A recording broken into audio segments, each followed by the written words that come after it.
ನಮಸ್ಕಾರ ವೀಕ್ಷಕರೇ, ನಮ್ಮೂರ ಬಾನುಲಿ ಯೂಟ್ಯೂಬ್ ಚಾನೆಲ್ಗೆ ನಿಮ್ಮೆಲ್ಲರಿಗೂ ಸ್ವಾಗತ. ನಾನಿವತ್ತು ನಿಮ್ಗೋಸ್ಕರ ಒಂದು ವಿಶೇಷವಾದ ಮಾಹಿತಿಯನ್ನ ತಗೊಂಡ್ ಬಂದಿದ್ದೀನಿ. ಯಾವ್ದಪ್ಪ ಅಂತಂದ್ರೆ ಡೋಡೋ ಹಕ್ಕಿಯ ಬಗ್ಗೆ. ಡೋಡೋ ಹಕ್ಕಿಯ ಈ ಹೆಸರು ಕೇಳ್ಬೇಕಾದ್ರ ನಿಮ್ಮೆಲ್ಲರಿಗೂ ಸ್ವಲ್ಪ ವಿಚಿತ್ರ ಅನಿಸ್ತಿರ್ಬಹುದು. ಆದ್ರ ಈ ಹಕ್ಕಿ ಎಷ್ಟೋ ವರ್ಷಗಳ ಮೊದಲು ಭೂಮಿ ಮೇಲಿತ್ತು. ಪಕ್ಷಿಗಳ ಬಗ್ಗೆ ತಿಳ್ಕೊಳ್ಳೋದು ಕೂಡ ಏನೋ ಒಂದ್ ರೀತಿ ಇಂಟ್ರೆಸ್ಟಿಂಗ್ ಅಂತ ಹೇಳ್ಬಹುದು. ಅತಿ ಪ್ರಾಚೀನ ಕಾಲದಲ್ಲಿ ಮಾರಿಷಸ್ ದ್ವೀಪ ಸಮುದಾಯದ ಸುತ್ತಮುತ್ತಲ ಅರಣ್ಯಗಳಲ್ಲಿ ಈ ಡೋಡೋ ಎಂಬ ಪಕ್ಷಿ ಜೀವಿಸ್ತಿತ್ತು.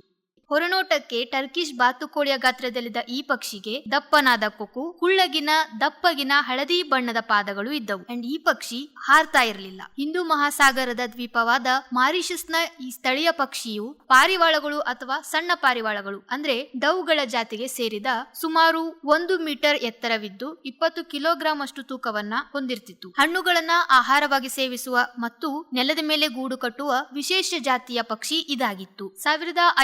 1598ರಲ್ಲಿ ಮಾರಿಷಸ್ ದ್ವೀಪವನ್ನ ವಸಾಹತು ಮಾಡಿಕೊಂಡಿದ್ದ ಡಚ್ಚರು ಮೊದಲ ಬಾರಿ ಈ ವಿಚಿತ್ರ ಪಕ್ಷಿಯ ಬಗ್ಗೆ ಪ್ರಸ್ತಾವಿಸಿದ್ದಾರೆ. ನೆಲದ ತಗ್ಗುಗಳಲ್ಲಿ ಹುಲ್ಲು ತುಂಬಿ ಗೂಡು ಕಟ್ಟಿ ಅವು ಒಂದೇ ಒಂದು ಮೊಟ್ಟೆಯನ್ನು ಇಡುತ್ತಿದ್ವಂತೆ. ಭಾರತದಲ್ಲಿ ಮೊಘಲ್ ಬಾದ್ಶಾಹ ಜಹಾಂಗೀರನ ಆಸ್ಥಾನಕ್ಕೆ ಭೇಟಿ ನೀಡಿದ ಮಾರಿಷಸ್ನ ಪ್ರವಾಸಿಯೊಬ್ಬ ಡೋಡೋ ಹಕ್ಕಿಯನ್ನ ಬಾದ್ಶಾಹನಿಗೆ ಉಡುಗೊರೆಯಾಗಿ ನೀಡಿದನೆಂದು ಉಲ್ಲೇಖ ಕೂಡ ಇದೆ. ಡೋಡೋ ಪಕ್ಷಿಗಳ ಮಾಂಸ ಅತ್ಯಂತ ರುಚಿಕರವಾಗಿರ್ತಿತ್ತು. ಹೀಗಾಗಿ ಶಿಕಾರಿಗಳು ಅಸಂಖ್ಯಾತ ಡೋಡೋ ಪಕ್ಷಿಗಳನ್ನ ಬೇಟೆಯಾಡಿ ಅವುಗಳ ಸಂತತಿ ನಾಶಕ್ಕೆ ಕಾರಣರಾದರು. 1681ರಲ್ಲಿ ಕೊನೆಯ ಬಾರಿಗೆ ಈ ಡೋಡೋ ಪಕ್ಷಿಗಳು ಈ ಭೂಮಿಯ ಮೇಲೆ ಕಾಣಿಸಿಕೊಂಡವು. ಆನಂತರ ಅವುಗಳನ್ನ ನೋಡಿದವರಿಲ್ಲ. ಅವು ಪೃಥ್ವಿಯಲ್ಲಿ ಅಸ್ತಿತ್ವದಿಂದಲೇ ಅಳೆದು ಹೋದವು ಎಂದು ಉಲ್ಲೇಖಗಳಿವೆ. ಹೀಗೆ ಮಾನವನ ಚಟುವಟಿಕೆಗಳಿಂದ ನಾಶವಾದ ಸಂತತಿಯಲ್ಲಿ ಡೋಡೋ ಪಕ್ಷಿಯು ಕೂಡ ಒಂದು.